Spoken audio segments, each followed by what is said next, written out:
ಮಹಾದೇವಿ ಅಮ್ಮ ಶ್ರೀ ಚಕ್ರವಾಸಿನಿ ಮಹಾದೇವಿ ಅಮ್ಮ ಶ್ರೀ ಸಿಂಹವಾಹಿನಿ. ಯಾರಿಗೂ ಗೊತ್ತಾಗ್ದಿರೋ ಹಾಗೆ ಶ್ರೀಚಕ್ರನ ಲಪ್ಟಾಯಿಸೋದಕ್ಕೆ ನಾವು ಮಾಡಿರೋ ಸಂಚು ವಿಫಲ ಆಗೋಯ್ತು ವಿರೂಪಾಕ್ಷ. ಅಂದ್ರೆ ಶ್ರೀಚಕ್ರ ಈಗ ನಮ್ಮ ಕೈಗೆ ಬರೋದಿಲ್ವಾ? ಸಾಧ್ಯವೇ ಇಲ್ಲ. ಶ್ರೀಚಕ್ರದಾಸೆನ ಬಿಟ್ಬಿಡಿ.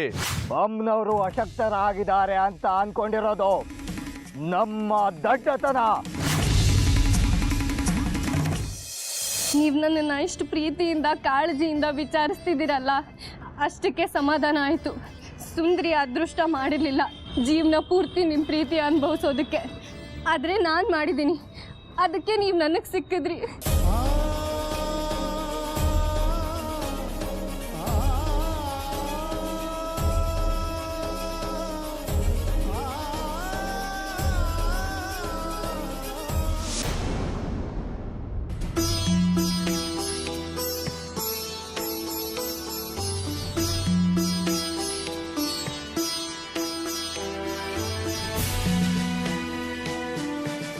ಬಂಗಾರಿ ವಿಷಯಕ್ಕೆ ಬಂದಿರೋ ದುಃಖ ಇದು.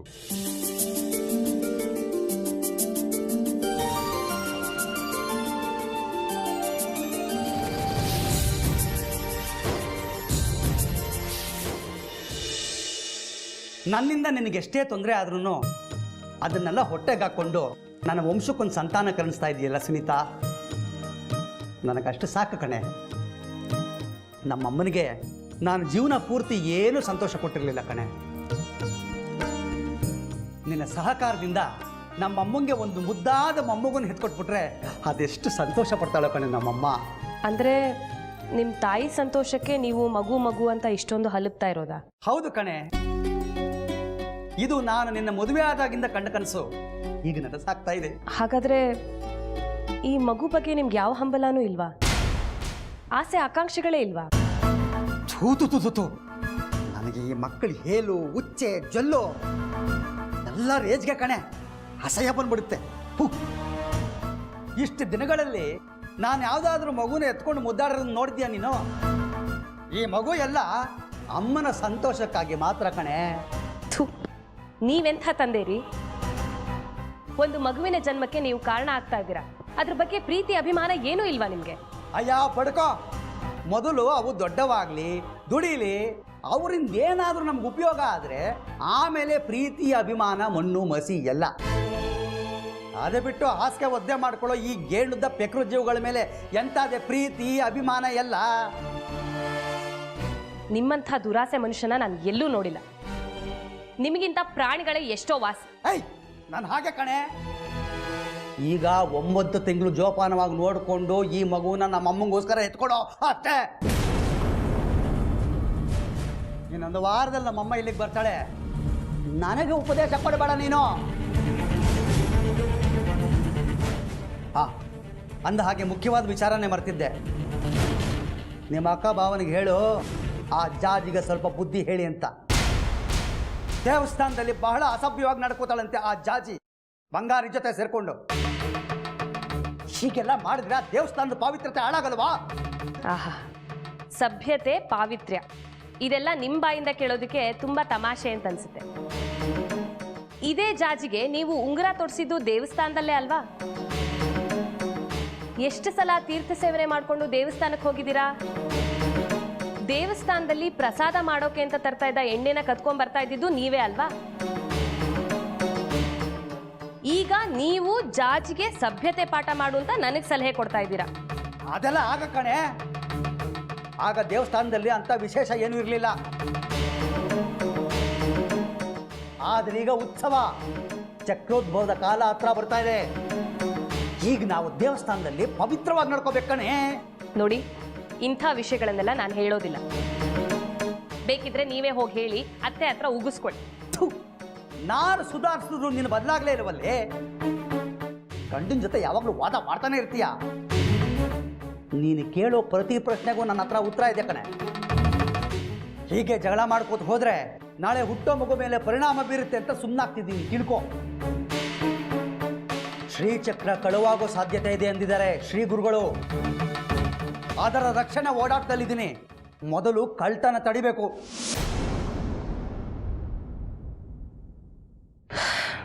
ಇಂಥ ಪ್ರಾಣಿಗಳನ್ನು ಸೃಷ್ಟಿಸಿದೆಯಲ್ಲ ತಾಯಿ. ಇನ್ನು ನನ್ನ ಹೊಟ್ಟೆಲಿ ಹುಟ್ಟೋ ಮಗು ಅದು ಯಾವ ಅವತಾರ ತಾಳುತ್ತೋ ಈ ಗುಣಗಳೆಲ್ಲ ಇವರಿಗೆ ಮುಗಿದ್ರೆ ಸಾಕು. ನನ್ನ ಹೊಟ್ಟೆಲಿ ಹುಟ್ಟೋ ಮಗುಗೆ ಒಳ್ಳೆ ಬುದ್ಧಿ ಕೊಡಮ್ಮ.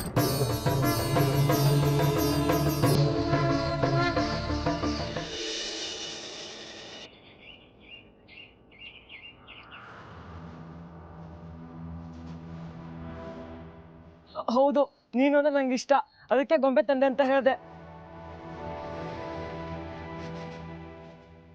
ಎಷ್ಟು ಅಂದ್ರೆ ಹೇಗೆ ಹೇಳೋದು, ತುಂಬಾ ಅಂದ್ರೆ ತುಂಬಾ ಇಷ್ಟ.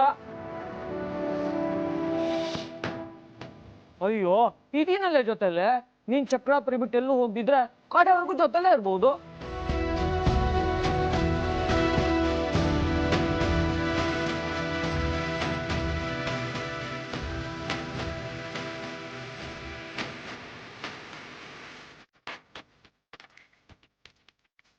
ನೀನನ್ ಮದುವೆ ಆಗ್ತೀನಿ.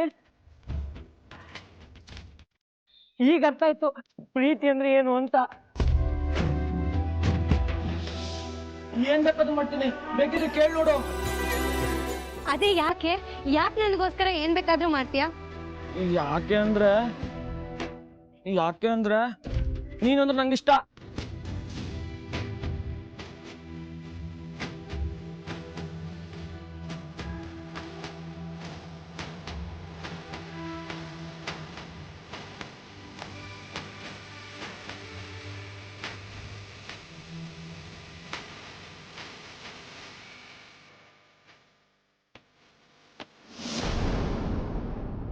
ನಿನ್ನ ವಯಸ್ಸಿನ ಸಂದಿಗ್ಧ ನಂಗೆ ಅರ್ಥ ಆಗುತ್ತೆ ಮಗಳೇ. ಯಾಕೆಂದರೆ ನಾನು ನಿನ್ನ ವಯಸ್ಸು ದಾಟ ಬಂದವಳೆ. ಆದರೆ ಆಗ ನಮ್ಮ ಮನಸ್ಸಿನ ಭಾವನೆಗಳನ್ನು ನಾವು ಹೇಳ್ಕೊಳಕ್ಕಾಗ್ತಿರ್ಲಿಲ್ಲ. ಮನಸ್ಸಲ್ಲೇ ಅದು ಮಿಟ್ಕೋತಿದ್ವಿ. ಸಂಪ್ರದಾಯ ಕಟ್ಟುಪಾಡುಗಳು ಮನಸ್ಸಿನ ಮಾತನ್ನು ಹೇಳೋಕೆ ಬಿಡ್ತಿರ್ಲಿಲ್ಲ.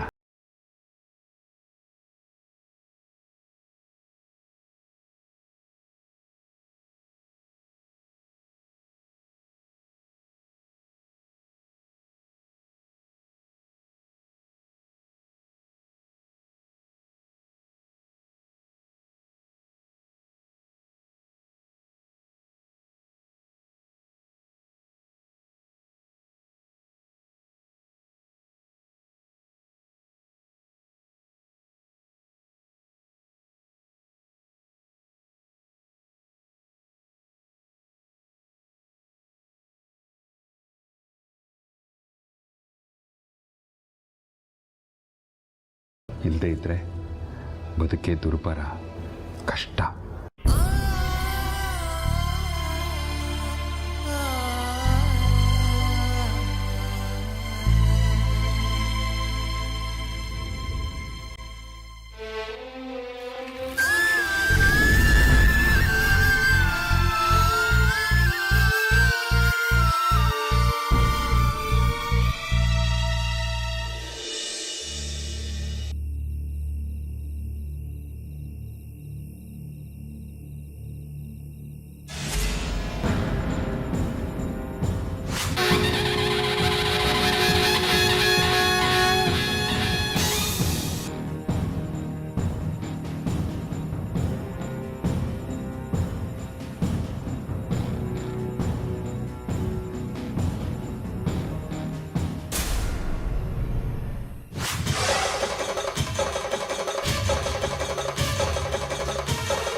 ನಿಂತ್ಕೋ ವಿರೂಪಾಕ್ಷ.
ನೋಡಿ ವಿರೂಪಾಕ್ಷ, ನೀನ್ ಕಟ್ಟಿದ ಮೈಲಿಗೆ ಕಂಕಣ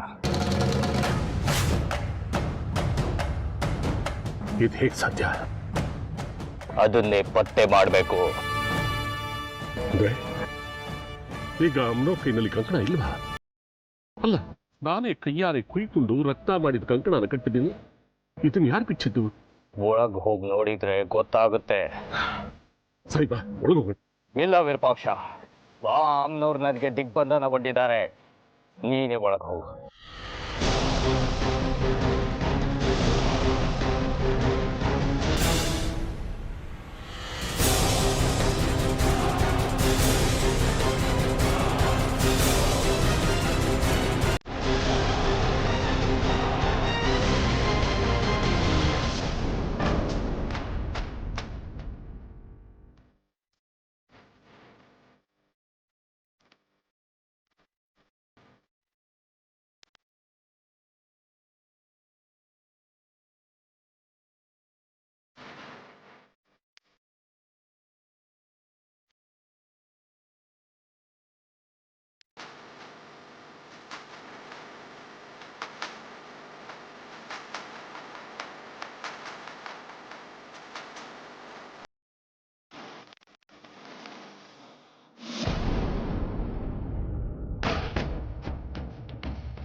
ಏನಾಯ್ತು ವಿರೂಪಾಕ್ಷ? ಅಮ್ಮನವ್ರ ಕೈನಲ್ಲಿ ಕಂಕಣ ಇದೆಯಾ ಇಲ್ವಾ ನೋಡೋಣ ಅಂತ ಹೋದೆ. ಒಳಕ್ಕೆ ಹೋದೆ, ಅಮ್ಮನವ್ರ ಕೈ ನೋಡಿದೆ, ಕಂಕಣ ಅಲ್ಲೇ ಇತ್ತು. ಅದು ಯಾವುದು ಕಂಕಣ ಅಂತ ನೋಡೋಣ ಅನ್ನೋಷ್ಟರಲ್ಲಿ ಒಂದು ಪ್ರಖರವಾದ ಬೆಳಕು ಬಂತು. ಕಣ್ಣೇ ಬಿಡೋದಕ್ಕಾಗಲಿಲ್ಲ. ಏನು ಮಾಡಬೇಕು ಅಂತ ತೋರಿಸಿ ಹೊರಗಡೆ ಬಂದಂತೆ. ಕಡ್ಕೆ, ನೀನು ಬಾ, ಹೋಗಿ ನೋಡೋಣ.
ಹೇಗೆ ಸಾಧ್ಯ ಆಯಿತು? ಮಂತ್ರಿಸಿದ ಬೂದಿಯಿಂದ. ನಡಿ.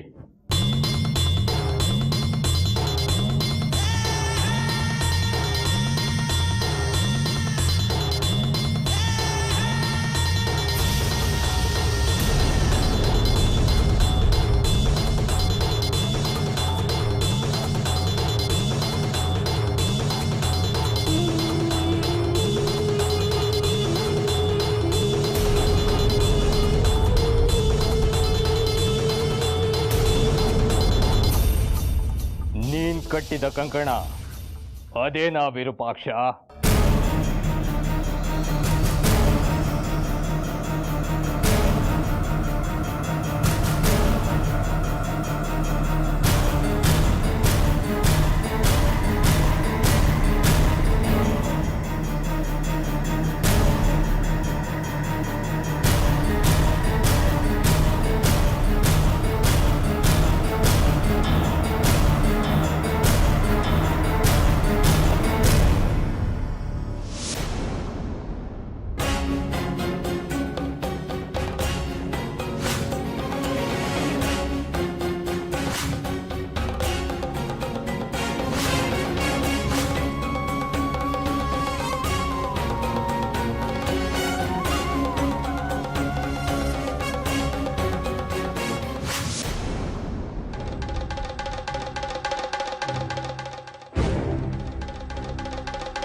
ಇಲ್ಲ, ಇದು ನಾನು ಕಟ್ಟಿದ ಕಂಕಣ ಅಲ್ಲ,